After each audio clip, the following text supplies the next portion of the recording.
Let's talk about white Black Panther. If you've spent any time online in the last few years, you've seen it. A photoshopped image of Ryan Gosling's face pasted onto the Black Panther suit. This image is deployed every time a black character gets cast, or recast, or so much as mentioned in the same sentence as representation. It's one of those memes that never quite dies. It just goes dormant and waits for an excuse to come back. It recently got big again with the whole Helen of Troy casting. It was also huge during the Little Mermaid movie situation. And you know what's funny? In mid-2025, Marvel Comics introduced a white Black Panther named Katima in Marvel Knights: The World to Come. Katima is born to Everett Ross, T'Challa's longtime ally, and Noel Adams. When Noel and Ross both died, T'Challa adopted the boy and named him Katima, raising him as his heir for political and dynastic reasons rather than blood. In this issue, Storm dies and his wife miscarries, so Katima takes over the mantle of Black Panther. So that's the white Black Panther. He exists. People invoke this like some kind of gotcha, like people would go crazy at a white Black Panther, even though there already is one. Anyways, now that that's out of the way, let's get into the essay.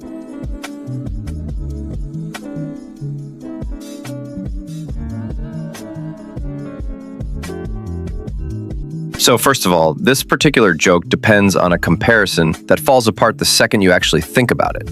The point the meme tries to make is that since you're race-swapping formerly white characters like Ariel in The Little Mermaid or a Black Helen of Troy, what if we race-swapped a black character? If you can accept one, you have to accept all of them, including this one, or you're a hypocrite, they say. It treats Black Panther but white as the exact same category of thing, just another race swap, no different from any other. That's what makes it effective as a meme. It has the shape of a logical argument. Well, if this is fine, then this has to be fine too.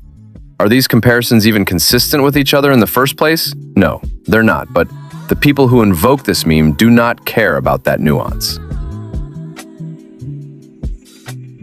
The thing is, this meme and people who use it point to stories where a character's race is actually important to the story and their characterization. Helen of Troy's race is not load-bearing.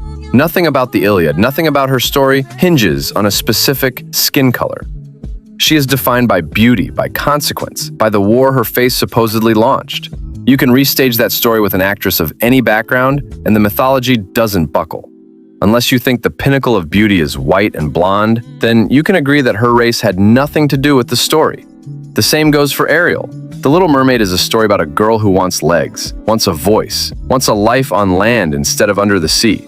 Her race, again, isn't a load-bearing wall in that structure either.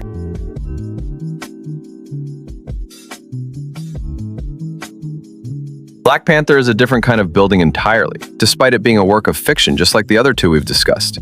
T'Challa is the king of Wakanda, and Wakanda's entire premise is that it's an African nation that was never colonized, never conquered, never stripped of its resources or its self-governance the way the rest of the continent of Africa was by European empires. That premise is the whole point of the character. Wakanda isn't just a country in Africa. It's a thought experiment. What would Black African civilization look like if it had been allowed to develop uninterrupted, on its own terms, with its resources intact? With a bit of fantasy, of course, that's where the magic plant and vibranium come in. But its entire thing was a nation that was never colonized and had zero contact with Europeans or white people in general. Take away the blackness of Wakanda and its king, you've deleted the premise. And before you say, well, ancient Greeks in the Odyssey wouldn't have had contact with black people either. No, not really. Actually, they knew about Africans.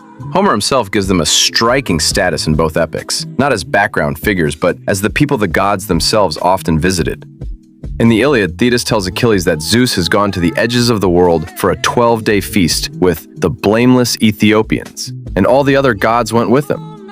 Later in the poem, Iris tells the winds she's headed to the land of the Ethiopians, where they're offering a great sacrifice so she can get her share of the feast. The Odyssey opens the same way. The gods are literally unreachable at one point in the story because they're off visiting Ethiopia. Looks like the gods loved Africans.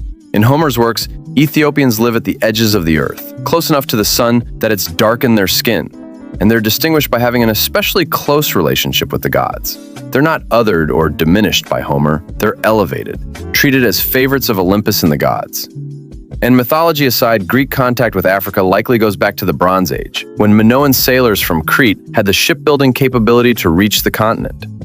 By the classical period, Greek geographers were focused especially on Nubia, modern-day Sudan, and Herodotus, sometimes called the father of history, literally traveled up the Nile into what he called Ethiopia and produced one of the first maps incorporating that region. Trade networks also connected the Greek world to Nubia, the kingdom of Kush, and further south along routes that predate and outlast Homer himself.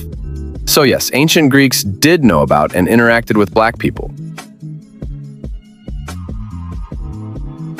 I know that was kind of long, I'm just trying to reach a point. Anyways, the difference is that Helen and the mermaid's race are not important to the story, unlike T'Challa. Anyone that pretends otherwise is bad faith. T'Challa's race is the load-bearing wall of the entire narrative. You cannot swap it out and have the same story left standing. Which means the comparison the meme leans on isn't actually a comparison at all. It's inconsistent bad faith bullshit, but we know that already. The meme is always presented as a matter of principle. We just want fairness, we just want the rules applied evenly. But this meme didn't emerge from some neutral interest in casting logic. It emerged in 2018 as a mocking rebuttal to conversations about representation. It was a punchline built to shut a conversation down, and for years it recirculated exactly that way.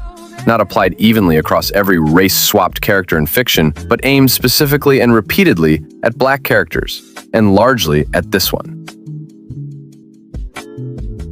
Anyways, in July, at San Diego Comic-Con, Marvel Studios made 2 casting announcements back-to-back. The first, Ryan Gosling.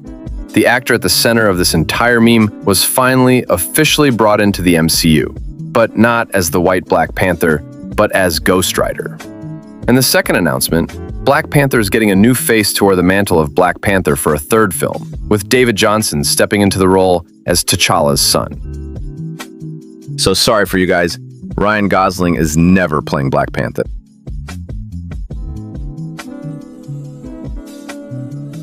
Swapping Black Panther's race was never the same conversation as swapping Ariel's or Helen's, no matter how many times the comparison gets made.